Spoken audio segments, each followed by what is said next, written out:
It's February 27, 1827, and another remarkable event is about to be uncovered by Ariel, Rebecca, and Ali, the Retrospectors.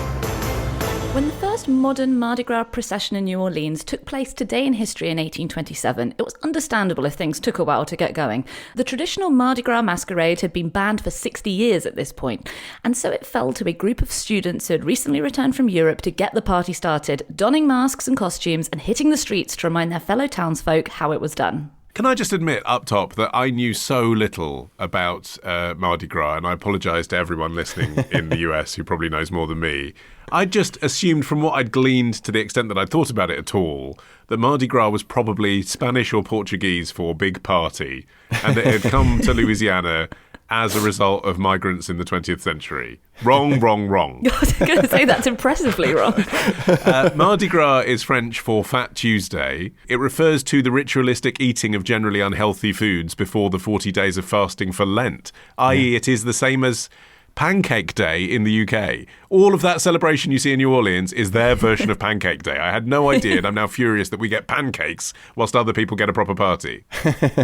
Yeah, and in fact, Mardi Gras' origins can be traced right back to ancient pagan festivals and medieval European traditions such as Saturnalia and Lupercalia. And these celebrations were held in anticipation of the spring. And once Christianity arrived to Europe, they then sort of morphed into a religious holiday that was acceptable to Christendom, but also was still very much the kind of stuff they were doing anyway. Like Christmas. Right. An American Mardi Gras is pretty much the doing of one man, a French-Canadian explorer called Jean-Baptiste de Bienville, who was all about Mardi Gras, beginning with the fact that he named his initial landing site near present-day New Orleans Pointe du Mardi Gras in 1699, because it was the day before Shrove Tuesday. I mean, it wasn't even Shrove Tuesday. He was like, you know what my favourite day of the year is? Tomorrow. In 1702, so 3 years later, he established Fort Louis de la Louisiane, which is now Mobile, Alabama. Important you remember Mobile. Just keep that fact in the back of your brain. Yes. I've got to say, not tooting its own horn enough about its Mardi Gras origins. And the next year, that became the site of America's very first Mardi Gras celebration. Bienville then went on to found the city of New Orleans in 1718. And as you can imagine, within a few years, Mardi Gras masquerades were commonplace across his new settlement. Another thing I didn't realise is that there isn't just one carnival. Well, actually, carnival as a word refers to the period that begins on January the 6th, the Epiphany, and ends on Mardi Gras. So actually, the Mardi Gras is kind of the finale of the feasting. But actually, there's loads of different carnivals. There's not just... I thought there was just like one street parade. And I thought it was Spanish or Portuguese because they do it in Brazil, but no, that's Catholicism. So there's loads of parties. So like if you go to New Orleans, there's up to 70 a year still. And the reason that there are so many, it was twofold. One is that ever since 1827, the parties have got increasingly more popular year on year, more people getting involved. Specifically, as the masquerade became the thing that people were doing, more upper crust people getting involved, wealthy people getting involved, because if your face is covered, no one knows who you are, so the landowners can participate as well with the plebs.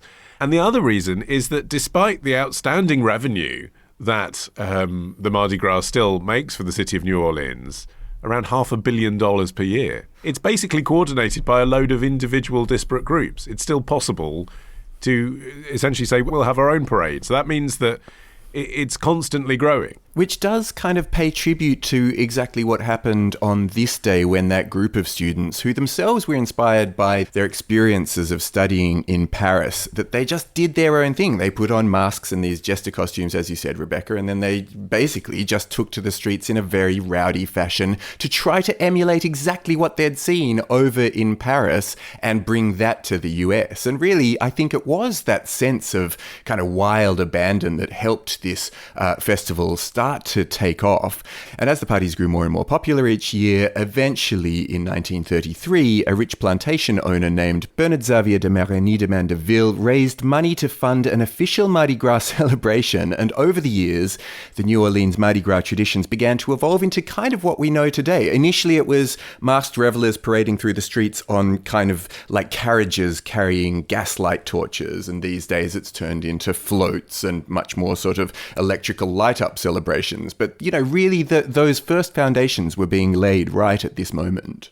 It was something that really represented the character of the French North American colonies because it was influenced by Catholicism, of course, that was at the root of it, but it was also influenced by the specific culture of Louisiana, which had developed separately to the rest of North America, in the sense that it was a very different society from a racial perspective to what was happening in the developing USA. And that was because, although the French Empire did practice slavery, New Orleans was home to a large population of free, black and mixed race citizens. And although it was far from a racial utopia, there was a stratification of society that wasn't necessarily racial. It was stratified mostly by class. And so at the very top of New Orleans society, you had an elite of educated and well-off planters and business owners who were black or mixed race, and they were fiercely attached to their French-influenced culture, of cotillions and debutante balls. And they also, during Mardi Gras, were hosting their own balls. There was the so-called, this is extremely unpleasant and of its time, but there was the so-called quadroon ball, which was, quadroon is a very antiquated, offensive now term for someone who is of 1/4 black ancestry. And so this is where wealthy white men would go to try and find a light-skinned black mistress. But,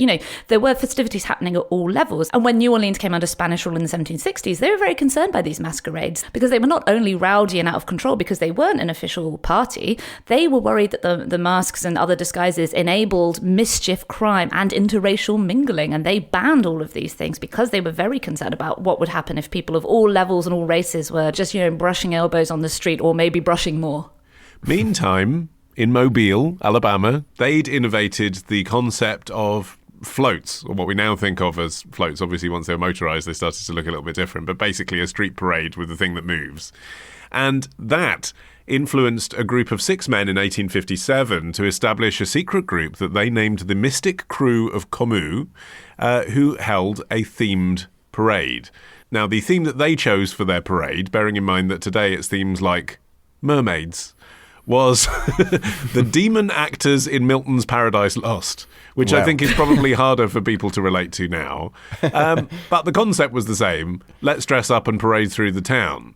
And from that evolved the tradition of Krewes, Krewes, which is the gang of people you can join up to, if you want to, commandeer a float now. But bit by bit, new traditions were added just in an ad hoc manner. The second Mardi Gras crew formed 14 years after that first one in 1870. They were called the 12th Night Revelers, and they were the first to introduce the idea of the Mardi Gras throws. That's the sort of throwing out of collectible knickknacks, usually strings of beads that people have a particular phrase that they continue to shout on the street, which is, throw me something, mister. This will be no surprise to anyone who's actually been to a New Orleans Mardi Gras. Although no one was getting their boobs out in the 1800s because everyone in the crew was a man. Right. Yes, indeed. Well, this is the thing. On one hand, the crews made Mardi Gras what it is today, but on the other hand, it put what had been this spontaneous cultural melting pot festival into the hands of societies who mostly restricted their membership to white men. And not only that, they actively upheld white supremacist beliefs. In 1877, Comu's official parade theme was the Aryan race. Crikey. Mermaids, everyone!